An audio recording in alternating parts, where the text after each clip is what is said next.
এখন খাবো মুড়ি মাখা। এটা মিষ্টি কুমড়া, এটা মুরগির মাংসের ঝোল আর আলু,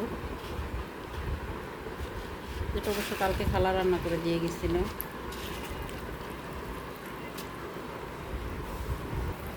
এই যে আমার ইয়াম্মি ইয়াম্মি মুড়ি মাখা। আমার অবশ্য মুড়ি মাখা অনেক পছন্দ। কয়দিন থেকে একটু ঝালমুড়ি খাচ্ছি না, তাই নিজেই ঘরে বানাইলাম।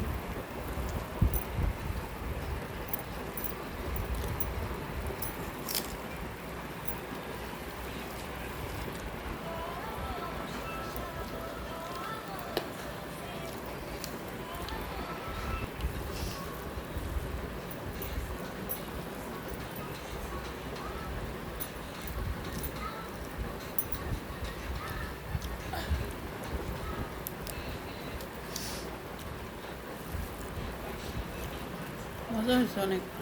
মুরগির মাংসের ঝোল, আলু আর চিংড়ি মাছের তরকারি থেকে মিষ্টি কুমড়া